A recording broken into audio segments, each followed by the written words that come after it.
Have you ever woken up in the quiet of the early morning, feeling that subtle blend of peace and uncertainty at the same time?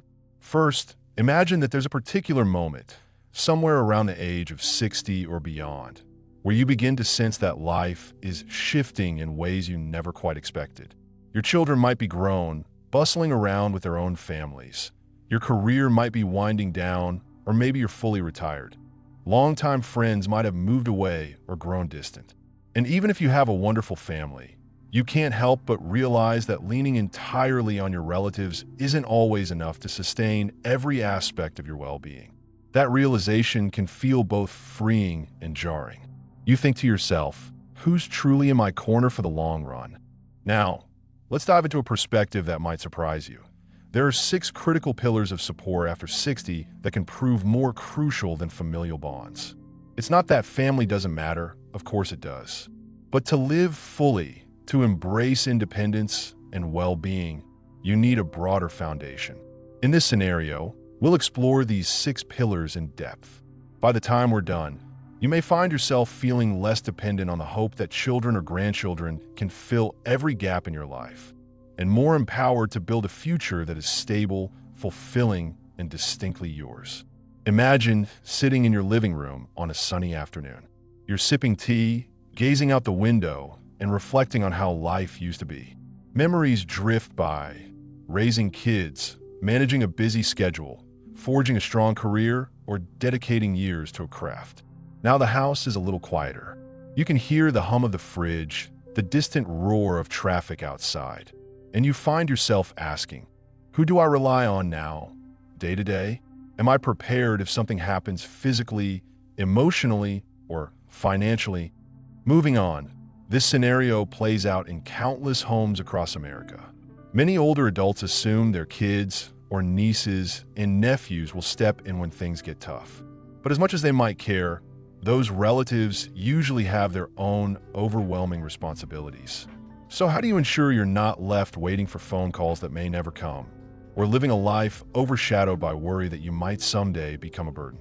Let's unveil these 6 pillars, each one a game changer in its own right. We'll look at how each pillar builds on the others, forming a cohesive safety net that can buoy you through whatever the next decade or 3 might bring. So, settle into your chair, keep an open mind, and let's begin. First, think about financial readiness. You've likely heard it said 1,000 times, money can't buy happiness.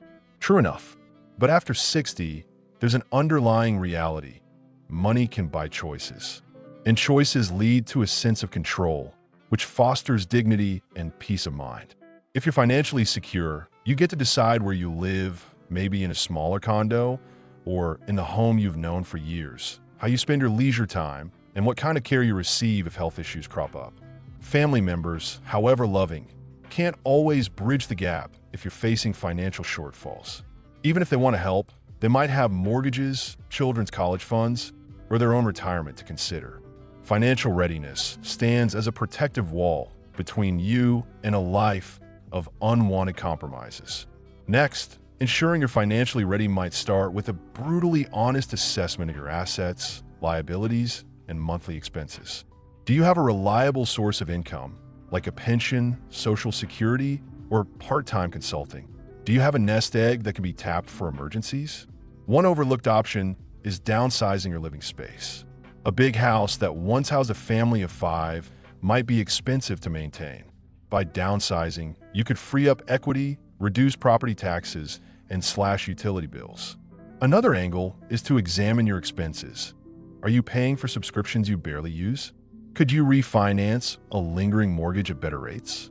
Then, when you have your finances under control, you sleep better.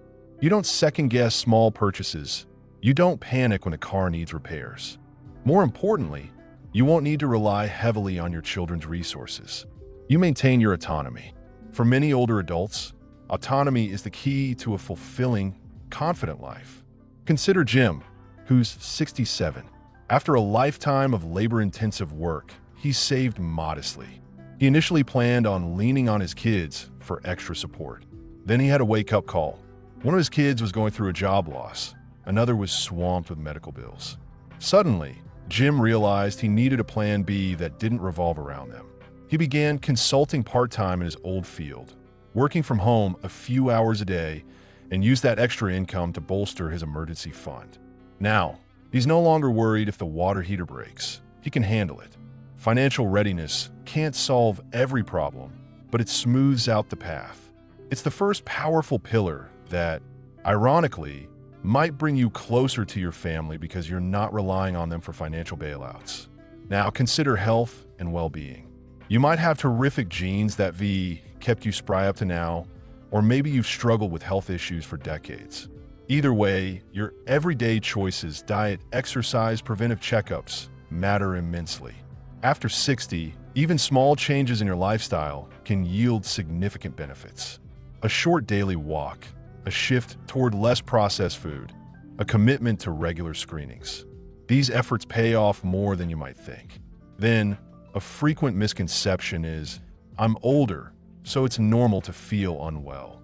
Yes, bodies change with age, but that doesn't mean you can't be active and relatively comfortable. Checking in with a doctor for routine screenings can detect issues before they escalate. Blood pressure management, cholesterol checks, or bone density tests can highlight early problems. Catching them sooner can spare you from bigger health complications that might otherwise push you into depending on family for day-to-day tasks. Furthermore, physical health is only one part of the equation. Mental well-being is just as crucial. Retirement can sometimes cause a sense of loss of identity, social connections, or day-to-day structure. This can lead to depression or anxiety. And while family can provide emotional support, they can't always fill the void if you're lonely or unfulfilled. Extending the focus on health to your mind, engaging in activities like meditation, puzzles, journaling, or even volunteering can sharpen mental faculties and provide a sense of direction. For instance, consider Martha, 70, who used to assume aches and pains were just part of the deal. Then she discovered gentle yoga. Within a few weeks, her flexibility improved, and so did her mood. Realizing she could still shape her physical destiny gave her a renewed sense of empowerment.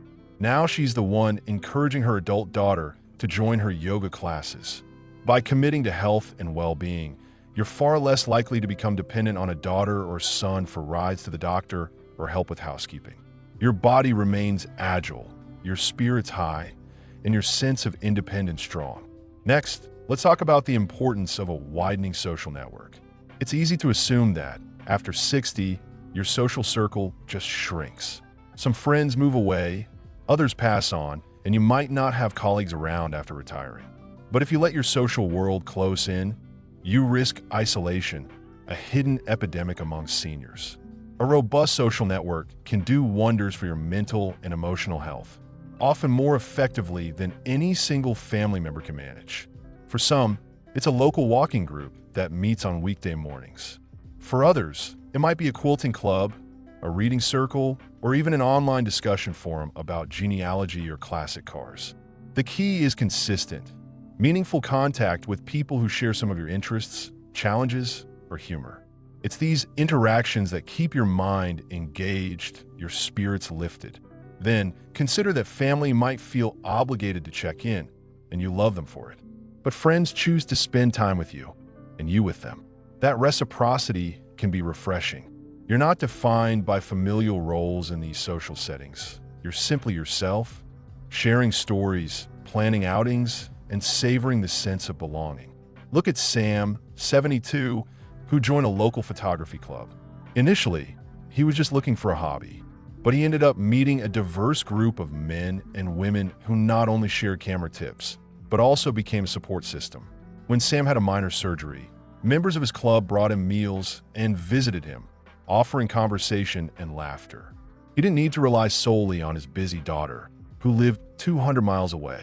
Moreover, expanding your circle can be as simple as attending local classes, volunteering at a community center or local library, joining online platforms for seniors, or participating in cultural or faith-based gatherings.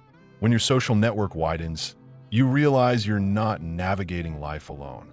Instead of leaning on your children to organize weekend get-togethers, you have your own circle of people who genuinely want to see you. and that's a powerful feeling. Now, let's explore another essential element: finding personal purpose and fostering growth. How do you define yourself now that the hustle and bustle days are behind you? Retirement can sometimes leave a vacuum, especially if your identity was tied to a career or raising a family. Having a sense of purpose, something that gets you excited to wake up, becomes essential. Without it, it's easy to drift or rely on family to fill your time. Purpose doesn't have to be grand. It could be tending a community garden, mentoring younger people in your profession, or writing a blog about your travels. It's about staying engaged with life's possibilities. Studies link a strong sense of purpose to lower rates of chronic illness and depression among older adults, and it also helps keep cognitive function sharper. Purpose propels you to keep learning, exploring, and questioning, making every day feel worthwhile. For example, if you've dabbled in painting, why not sharpen your skills, attend a few workshops, and maybe even sell or gift your artwork? Or perhaps, if you have decades of expertise in a field such as accounting, teaching, or retail, you might offer part-time consulting or free workshops, sharing your wisdom and staying mentally active. Meaningful volunteer work, whether reading to children at a local library or helping with wildlife conservation, can reconnect you with your community. Spiritual or mindful pursuits, like joining a faith-based community or practicing daily mindfulness, can deepen your sense of presence. Then, when you're excited about your own projects or commitments, you're not just waiting for your grandson's phone call or your daughter's weekend visit. Your daily life is self-driven, reducing any emotional weight on your family as they see you thriving on your own terms. Consider Gloria, who retired at 65. Feeling aimless at first, she discovered a local historical society and began researching local landmarks, giving tours, and writing a short history guide for tourists.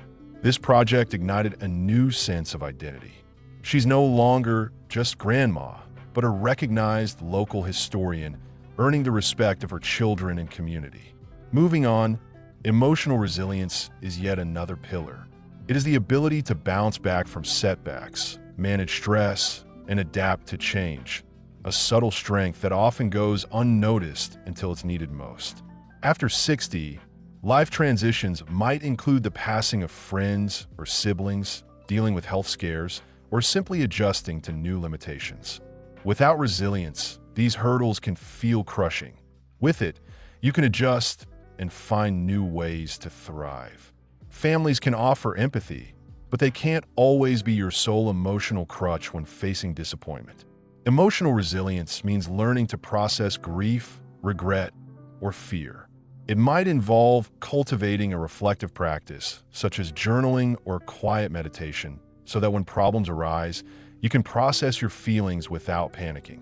Then, building emotional resilience may involve seeking therapeutic outlets like traditional therapy, support groups, or regular check-ins with a spiritual counselor. Techniques such as deep breathing, mindfulness apps, or guided imagery can reduce anxiety.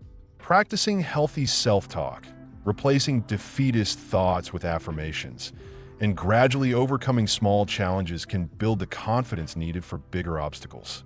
Consider Arnold, 69, who found himself widowed after a sudden illness took his wife. Though he grieved deeply, he refused to let despair consume him. Through joining a bereavement group and taking daily walks in the park, he rediscovered small joys that reminded him of life's beauty. Even though his children offered help, Arnold realized he had his own reservoir of strength. Today, he is the calm presence within his extended family, always ready to offer a listening ear, demonstrating that resilience often turns you into a pillar for others.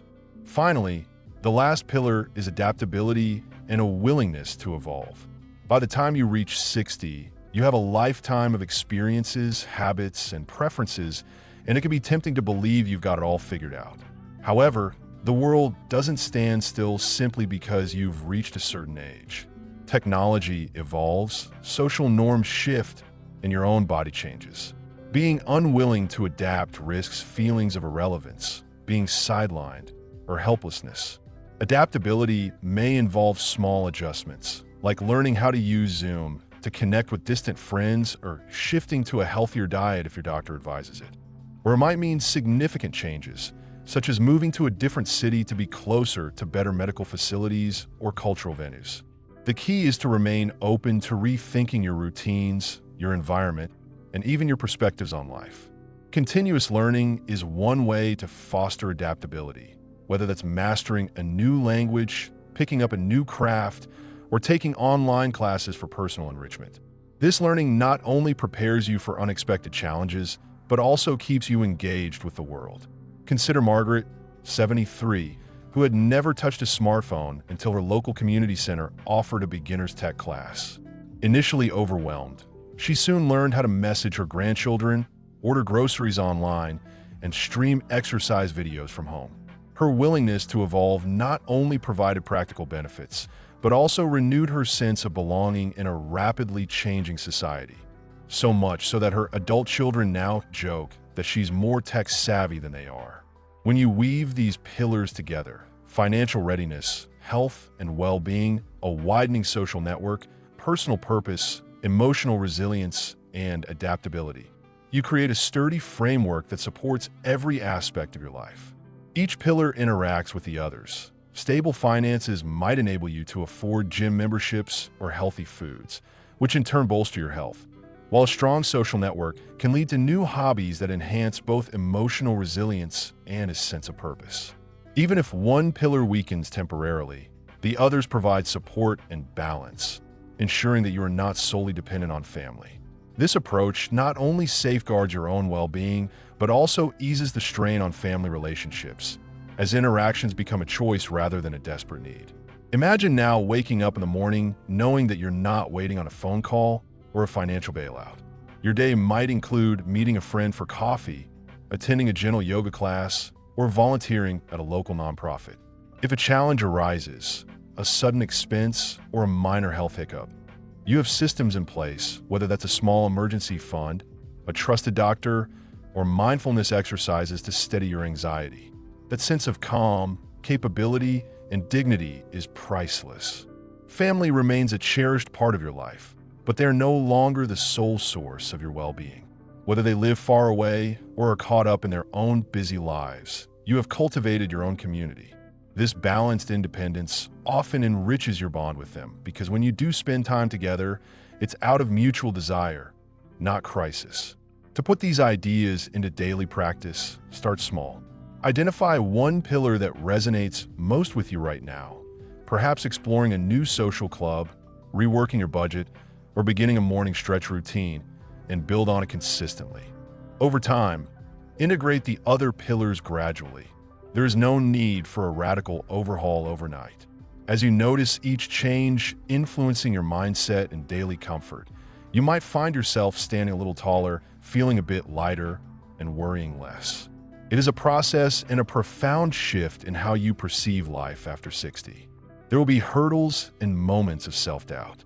Some days your knees may ache more than usual, or a financial scare might temporarily shake your confidence.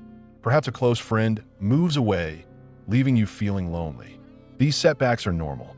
With all 6 pillars in place, you have a multi-layered support system. If loneliness creeps in because a friend has relocated, you can lean on your sense of purpose or emotional resilience. If finances are shaky, your social network or adaptability can help you pivot until you regain your footing. Ultimately, when you recognize that family is just one part of your broader tapestry, a tremendous sense of freedom emerges. You can love your family, enjoy their company, and share memories without the anxiety that you might fall apart if they're not always around. Instead, you see yourself as an individual with unique strengths, a chosen circle of friends, and daily joys that define your life. Over time, your journey may even inspire others, friends or family, who notice your centered and grounded approach. They may seek your advice, admiring the independence and balance you've achieved. Strive for balance, knowing that no single pillar exists in isolation. If you're deeply engaged in personal projects, remember to nurture your health and social connections so you don't isolate yourself. If you invest heavily in social clubs, remain mindful of your finances. The goal is to maintain a well-tended balance in every area of your life. There is a unique tranquility in appreciating the small pleasures, a well-organized bookshelf, a sunlit window, without being overwhelmed by anxious thoughts about tomorrow. That centered feeling, confidence in your own capacity, is one of the greatest gifts you can give yourself. Finally, reflect on which pillar might need attention first. Perhaps you feel secure financially, but crave a stronger social circle, or maybe you're physically active, yet lack a clear sense of purpose. Identifying that starting point is the first step toward a richer, fuller life beyond 60.